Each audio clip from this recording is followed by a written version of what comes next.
All right, let's talk about one of the trickiest skills in the Associate Project Manager Level 4 apprenticeship.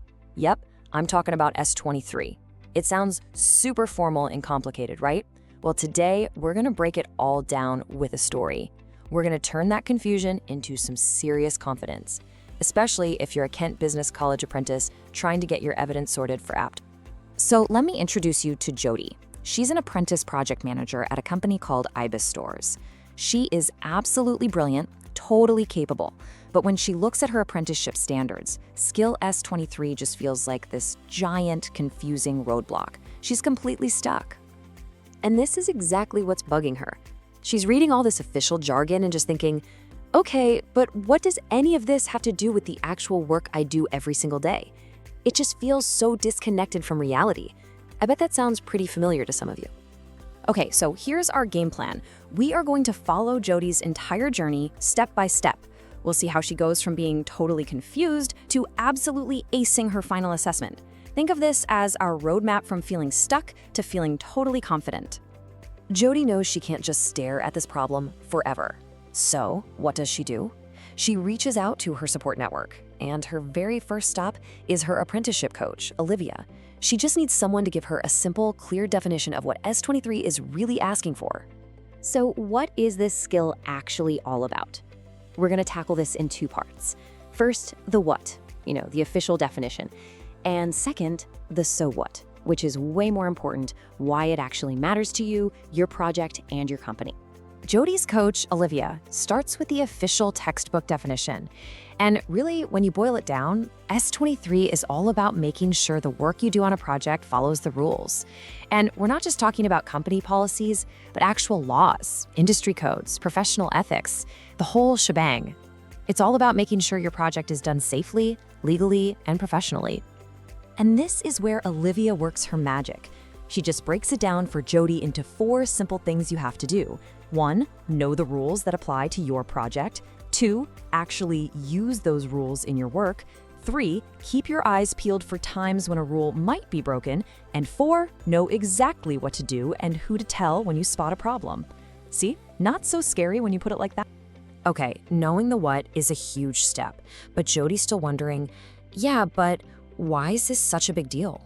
To get that answer, she talks to her mentor at work, Adam. He's the one who can explain the real-world, high-stakes consequences of getting this wrong. And listen, this is a really crucial point.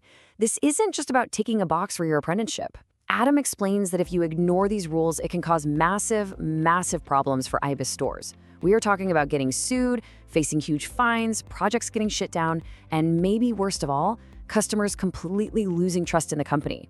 All of a sudden, S23 feels very, very real. So now Jody gets it. The theory is making sense. It's time to put it into practice. She's ready to really develop this skill. And lucky for her, her line manager, Riddle, has the perfect task lined up. So, Riddle puts Jody on a brand new customer promotion, and her objective is crystal clear. Make sure everything they do is by the book. From how they handle customer data to the promises they make in their ads, it all has to be compliant. It's a real project with real S23 consequences. Now, what's so great about this is you can literally see her skills grow. She doesn't just jump into the deep end. First, she observes. Then she applies what she's learned with some help. Then she starts working on her own.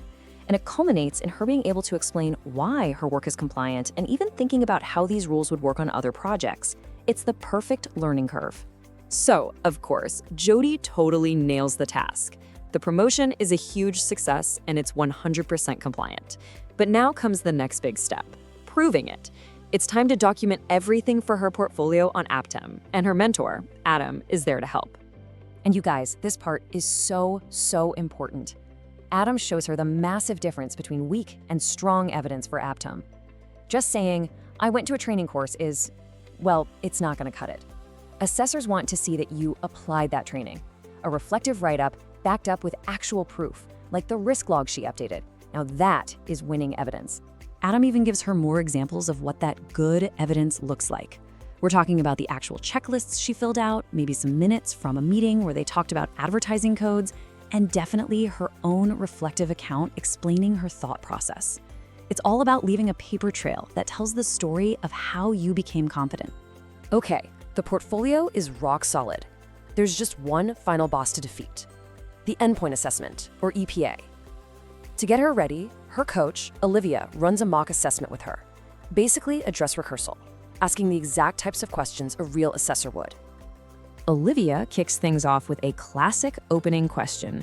This isn't a trick. It's designed to see if Jody can pinpoint the specific rules that applied to her work, moving beyond just general knowledge. And Jody is so ready. Look at that answer. No hesitation, no vague statements. She's specific.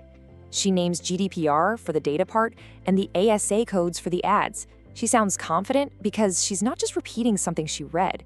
She actually did it. Now Olivia digs a little deeper. This follow-up question is absolutely critical. This is the one that separates knowing something from knowing how to do something. The assessor needs to hear what Jody did.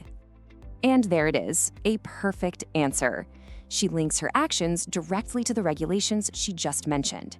She talks about the checklist she made, the consent process, reviewing the ads. She's giving concrete examples from her project. That's exactly what they want to hear. For the final question, Olivia throws a bit of a curveball. What happens when something goes wrong? This question tests her understanding of procedure, responsibility, and professional boundaries. And she absolutely nails it. Her answer shows she understands she's not expected to be a lawyer. Her job is to spot the problem, document it properly, and escalate it to the right person. It shows she's a safe, responsible, and professional pair of hands. It's no surprise. Jody passed her mock assessment with flying colors. By going on this journey, she took a standard that used to be a source of anxiety and turned it into a genuine professional strength. She didn't just learn it to pass a test. She really, truly gets it.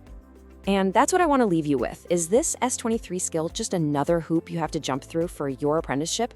Or is it something more? Is it the very compass that guides your professional decisions, protects your company, and ultimately defines you as a professional? That's definitely something to think about as you're building your own evidence.